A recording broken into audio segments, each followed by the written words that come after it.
Coach, you played high school football at Ballard High School, Ballard Huxley High School. It's a great program in the state of Iowa. Talk about what it was like growing up in central Iowa. Really, that's kind of what the golden circle in Iowa, what they call the hub. What that meant to you growing up as a youth kid and then also as your high school career got underway. Well, playing football at Ballard and certainly under Coach Christian, who's been a mentor of mine my entire life, was obviously something that shaped me throughout my life. Growing up in the late 90s, early 2000s, football, it wasn't just it was the only thing in town growing up, and so it was one of those things where it created great discipline in your life, great consistency, taught you how to be a part of a team, how to win on and off the field. And so really it was kind of the catalyst that got me into where I am today was growing up playing football in Ballard and in a small town where you grew up your whole life. You were there from the time you were in kindergarten until you graduated, and that's how it used to be. And so, obviously forever grateful to have done it and played for Coach Christian and going back to your hometown always humbles you. So it's fun to still be close to Ballard and watch and certainly cheer for them when you're not playing against them. Now, Coach, when you left Ballard, you went to one of the most prestigious D3 programs in the country, which is Wisconsin Whitewater. And while you were there, you won a national championship while you were contributing as a wide receiver. Talk us through a little bit about what the experience was like playing for such a prestigious program and winning a national title.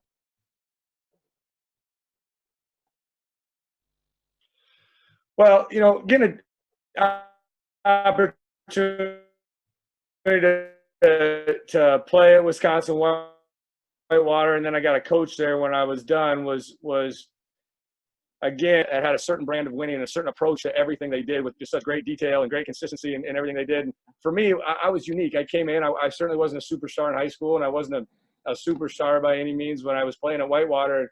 I kind of had to earn my way to finally into a starting role by the time I was a senior. And so as a player, I got every spectrum. I had to take the falls that the freshmen do when you come in, and as a sophomore and junior, sometimes when you think you should be playing, but you play a little bit of special teams, and then you keep having to earn your way and earn your right to play for such a prestigious program. So I finally was able to do that as a senior. It made me in my coaching career because I've got great perspective on all players on my team and all coaches, that it's not just about the superstar, and it's not just about the always developing, the freshmen. You got to have great perspective, and you got to have a great pride in developing everybody on your program. So I think that was really unique for me. And then the whole time that I was going through that experience, obviously we were building this championship program, and in 2007 we won the national championship, and then went on kind of a historic run along with us in Mount Union.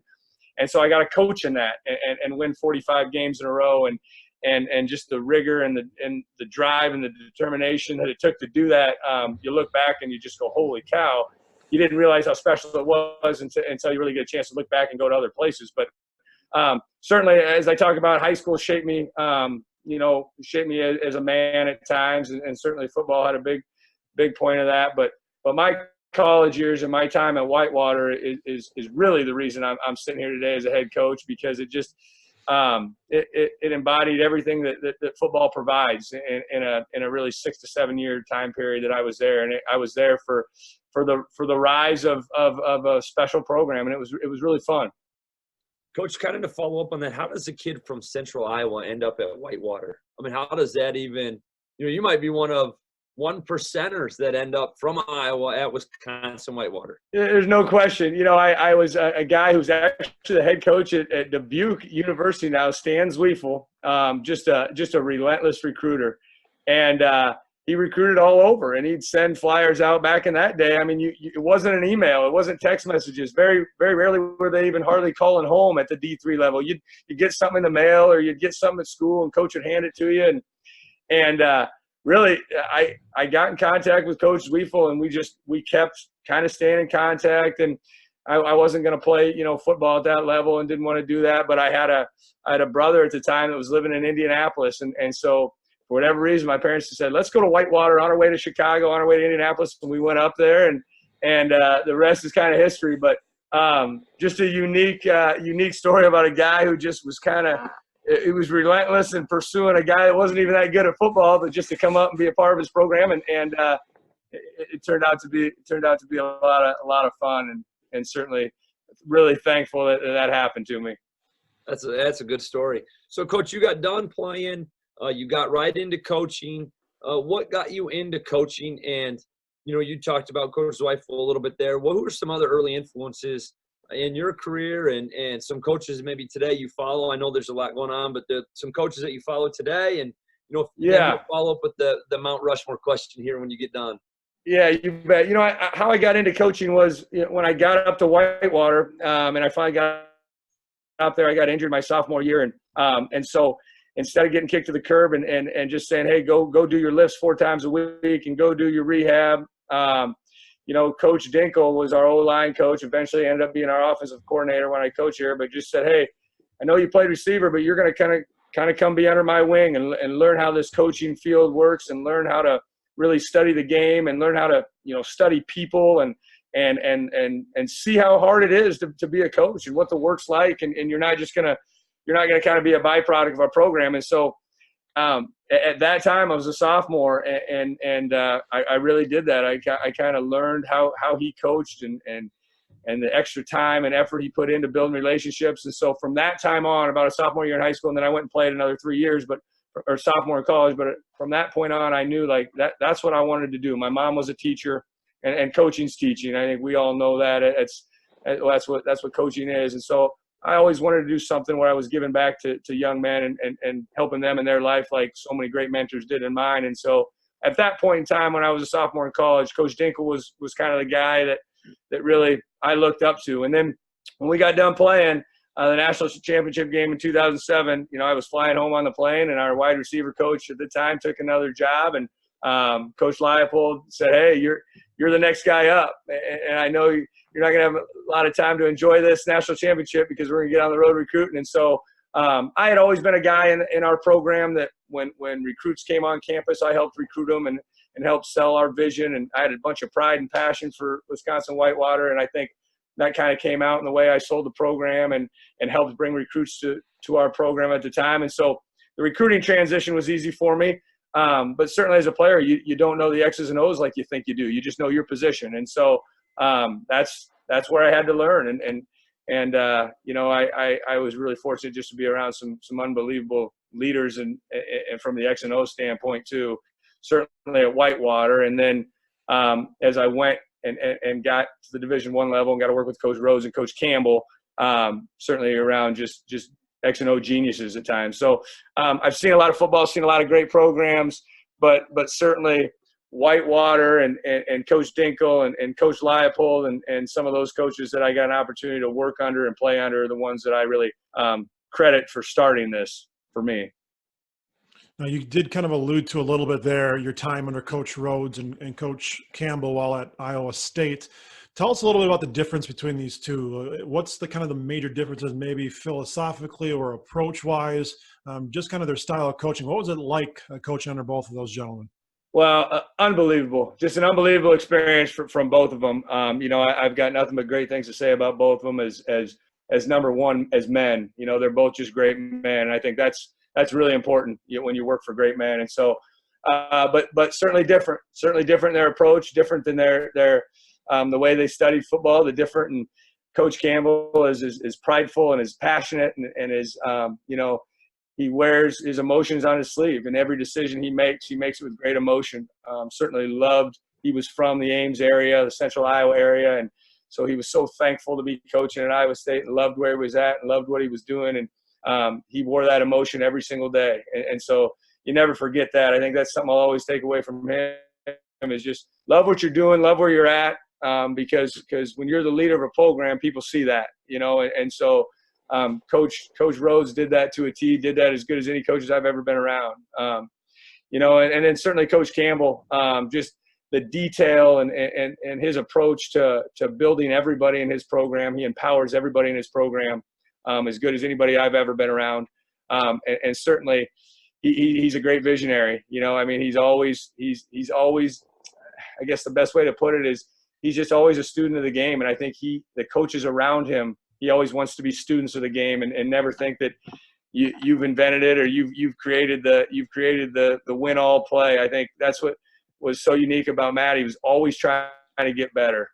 Everything he was doing, he was trying to put pressure on people in a good way to make them better, make the people around him better, empower the people around him better, and then just a really good communicator in terms of transparency and where you stood and what you needed to do to get to where you could be the best version of you. And Coach Campbell is the best I've been around. He just and it doesn't mean he's the best. It's just the best I've been around. And just the way he operates from A to Z is really impressive. He can do it all. Coach, to kind of hit on that, the very first time I met Coach Campbell was at the Iowa State Coaches Clinic his first year in the Succop End Zone Center, and he was in the front row listening to high school coaches talk, and he was taking notes. Taking notes. Yep. Yeah, you're exactly right. Anytime we speak, anytime somebody was in front of the room talk, anytime that he was at a meeting that was of any importance, he had a pen and paper, and he was always taking notes, and he was always diligent in doing so. And certainly as I was an assistant, it was something when I've always watched head coaches. I did that as a young age, and when I was young, I knew I just loved to watch head coaches, how they operate. And so everywhere I went, I did that. And that was certainly one of the things I noticed about Matt right away, is that he was always taking notes. He was always trying to get in and soak in as much information as he could from anybody. And I think that's what's, he's such a humble guy. And when you're around people like that do those things, and you go, this is one of the most, revered coaches in college football right now. He's as good as anybody is. It doesn't matter who's in the room talking. He's taking notes, and he takes something from him and better himself. And so that makes him as impressive as anybody. When you left Iowa State, you took your first head coaching job at Greene County, Jefferson, Iowa. Talk about what that experience was like and how you turned around a program that was, it was down when you got there. It was down. And 1-8 in year one, but in year two, 8-2, and really last year they were 9-2, or they were a second round playoff team or whatever. Again, that was like work obviously carried through this year as well for them.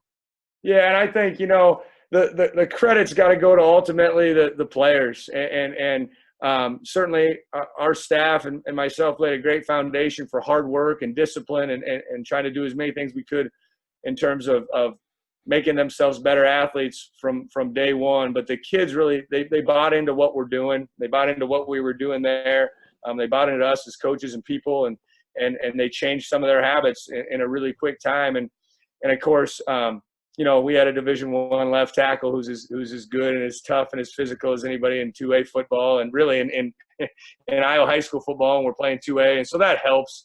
We had good athletes, guys that had the genetic makeups to be good football players. We just had to kind of change some of their habits and create a culture of winning. And at the end of the day, at that place, what I'm most proud of is we did such a good job of tuning everything else out, and we just molded young men and tuned out the outside of what people wanted us to be, or what they thought we should be, or what their idea of a football program should be run, and said, hey, let's take these 45 to 60 men on this program and try to, let's go win football games. Let's do it together, and let's do it the best way we know how. And so that was a lot of fun. As a head coach, you learn so much. 1-8, I've come from places of winning for a better half of a decade, and then you're at a Division I program. You've got a lot of great what you think are answers or solutions to things, and you try to implement them. And I probably did try to do too much by myself, and I didn't do what Matt does and empower people around him. And because of that doesn't open up, the program for everybody. And so I learned so much. I say this, and hopefully I'll say this in 20 years. I probably learned more year one as a head football coach in high school at a small school in Western Iowa than I have at any point in my career, because you have to really self-evaluate and see, I knew from a strength conditioning standpoint, I knew from an X and O standpoint, I was doing things that were right in terms of, but maybe I need to do a better job of teaching it. Maybe I need to do a better job of again, empowering people around me and teaching them how to teach it. And so, just being a better leader. And I think so that hopefully that'll carry over for a long time in my coaching career. If I ever, I'll lean back on that year quite a bit and and just reflect and help evaluate myself.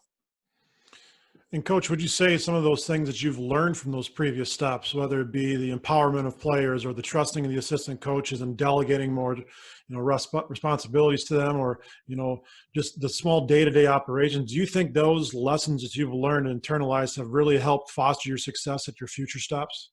No question. I mean, no question. It did even in year 2 in Greene County, and then certainly year 1 in Roosevelt. We were able to take this place to the playoffs the first time in 23 years. And so, and a lot of those lessons I learned this year or used this year in year 2 in Greene County were from year 1. And I think it goes back to the things that we did really good was make sure that you get your kids committed to the program. And how you do that is ultimately, if you're ever something's going to be really important in your life, you got to work really hard at it. Right. And you can have all the cliches and all the culture sayings you want, and get and try to get as much buy-in as you want from outside sources. But at the end of the day, your kids need to be committed to the football program and working hard and getting better at football and getting their bodies better and getting their minds tougher and getting those things and buying into your program. And I think that at the end of the day, when you peel back the onion, I think that's what we've done really good in my 3 years is we've got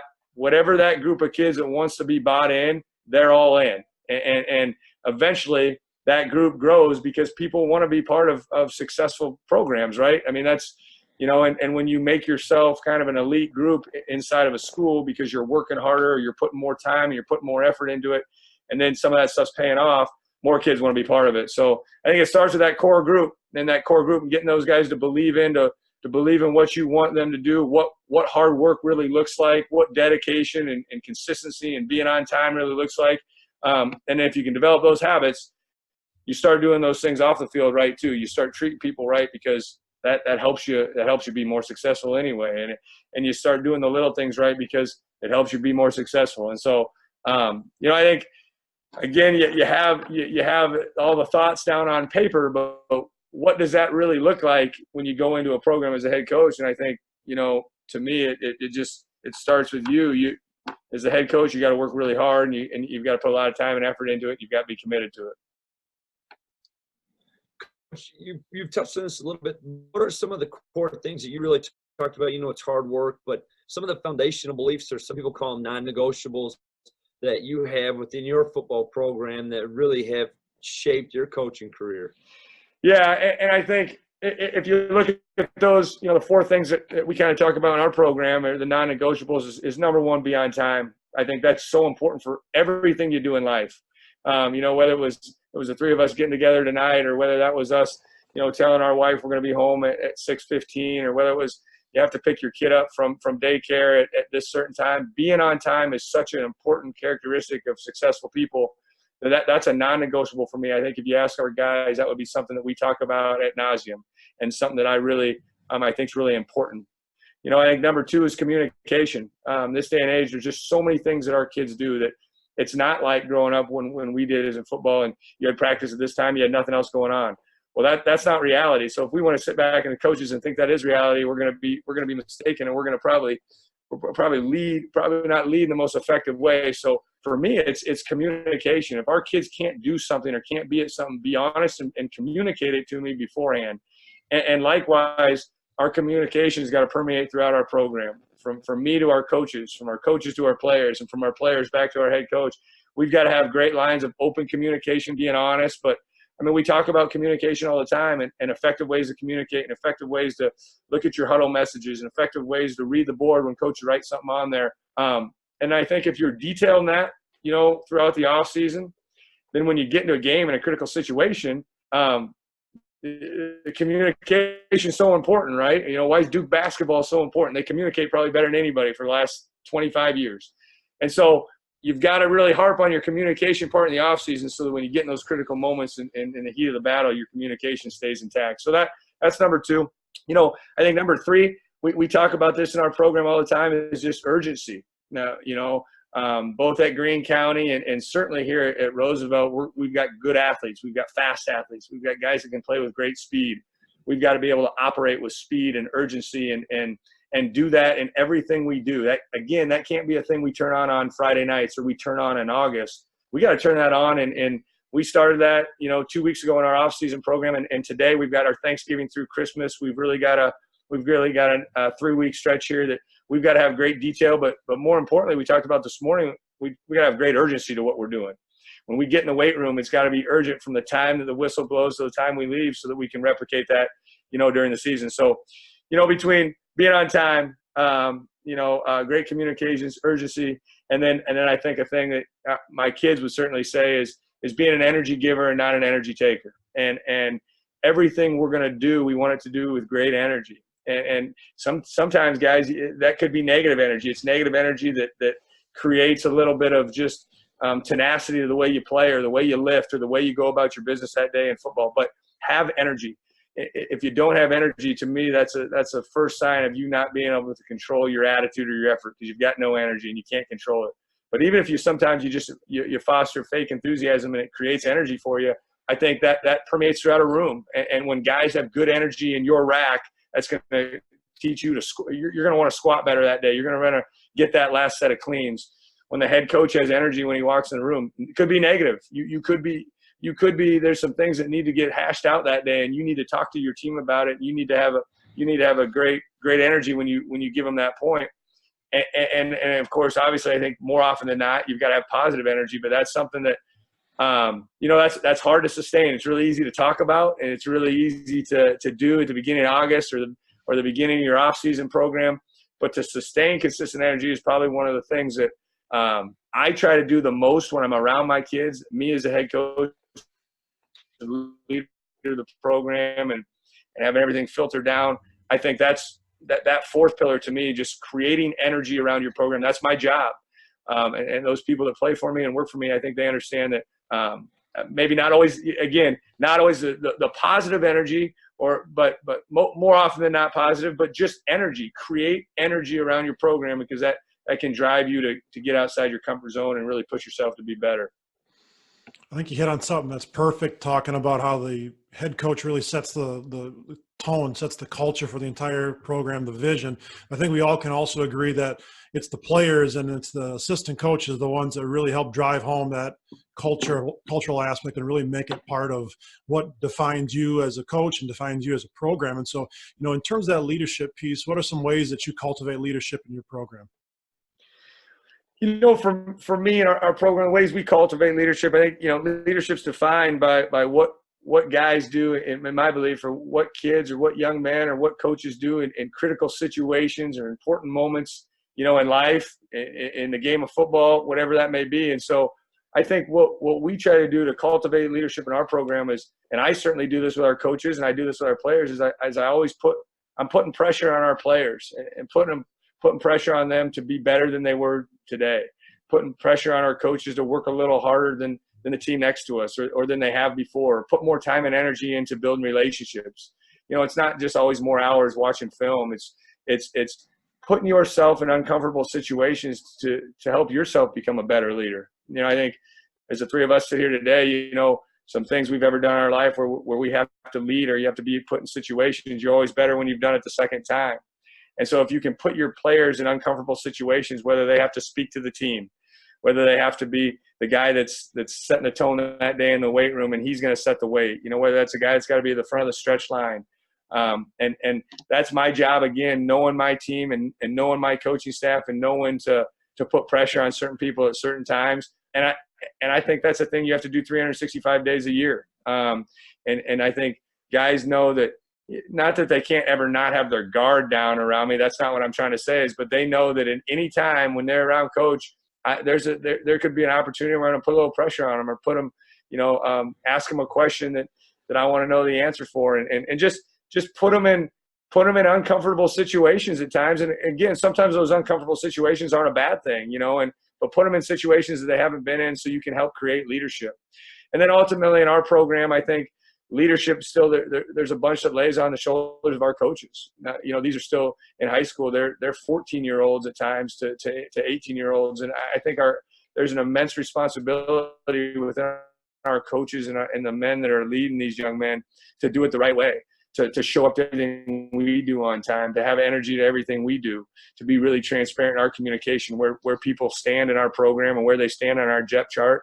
And I think the biggest thing we can do as coaches, instead of make PowerPoints and talk about it, is to do it. Is to do it, to show it every day, to show our leadership, to show that when we have a position drill, that we do it with great detail and we do it with great energy every day. When we transition from drill to drill in practice, that our coaches set the damn tone on how good we go from drill to drill and what kind of energy we need and how the drill's set up and how the explanation is done in a timely manner. I think we need to really understand as coaches coaching high school kids, that the number one way we can lead is by doing it and by showing it. And then I think because they're looking at us more than anything, right? I mean, they're looking at us. What are we doing? We're as much as they want to be Tom Brady and as much as they want to be Odell Beckham, right now in their lives, at times we might be their heroes. We might be their father figures. We might be their brothers. And so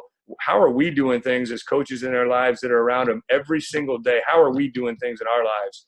And so I think that's how we can lead. And that's how I like to foster leadership is put a lot of it on my coaches. And then at times when we can put it on the players is put them in uncomfortable situations all the time to see how they react and see how they lead and see how they respond ultimately.